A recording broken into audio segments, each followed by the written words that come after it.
Today, I would like to share some lessons from my study of the most productive companies on the planet.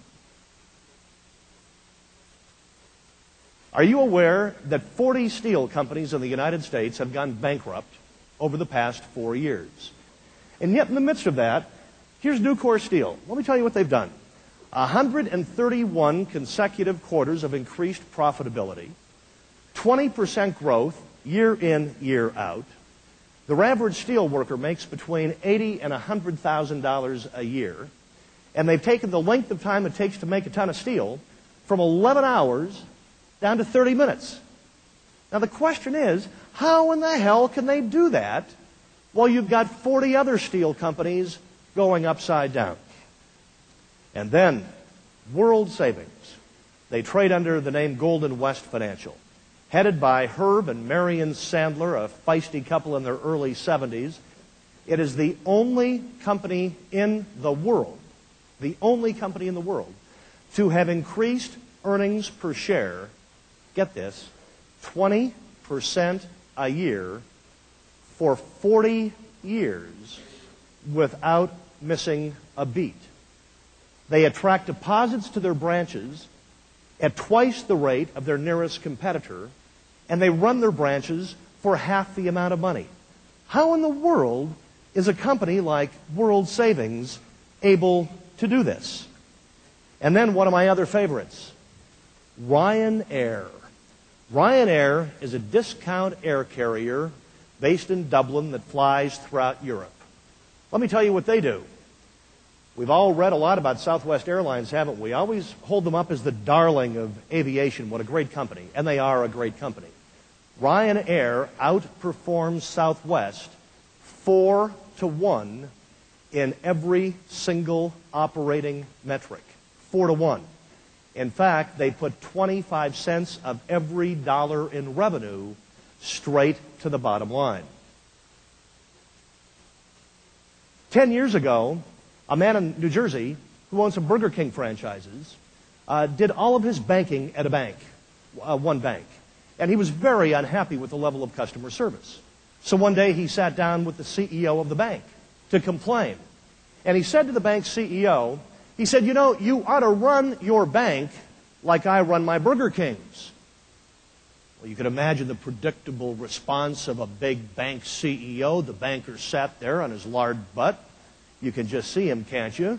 Kind of railed back, flabby cheeks.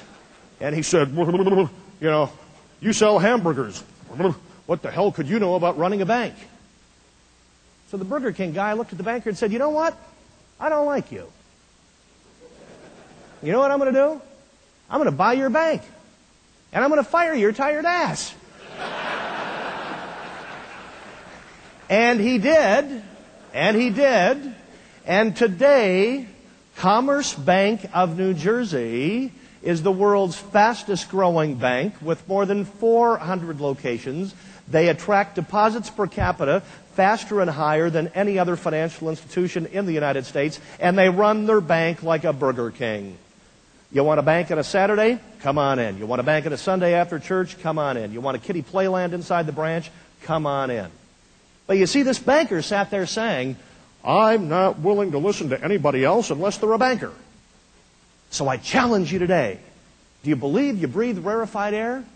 Or do you think you could learn some things from companies like Nucor Steel and its CEO, Dan D'Amico? From companies like World Savings and its co-CEOs, Herb and Marion Sandler? Or from Michael O'Leary and the incredible job he does at Ryanair? Well, Buddha once said, the teacher will come when the student is ready. So if you're ready for 6 incredible lessons, let's go to town. Here is lesson number 1 from the most productive companies in the world. And let me set it up with a story. How many of you know anything about catching monkeys? Does anybody know anything about... Well, you might say, why in the hell do you want to catch monkeys? Well, for this reason. Troops of monkeys are very dangerous. They'll destroy crops, destroy little villages. We know that they transmitted the HIV virus for the first time to the human population. Sometimes you have to catch monkeys and move them away. Let me tell you the best way to catch monkeys. The monkey catcher goes into a jungle or into a forest where there are monkeys that have to be moved, and the monkey catcher will take a gourd off the tree, and with a machete slice the gourd in half, scoop out all the pulp, dropping it to the forest or jungle floor. Monkeys are chattering overhead, looking down. The monkey catcher takes a piece of twine and puts these two empty halves of the gourd back together, and then cuts a little tiny hole. And with the monkeys watching, the monkey catcher begins stuffing peanuts deep inside this hollow gourd. Now the monkey catcher sets it down on the ground, and the monkey catcher goes 10 or 20 yards away and hides behind a bush. Within moments, little curious George comes chimpering down from the tree, picks up the gourd, shakes it, knows there's peanuts inside, smells them, saw them going in, and wants the peanuts. And so our little curious George starts working his little tiny fist through the little tiny hole, gets it in, grabs a big fistful of peanuts, but what can't he do? He can't get his hand out.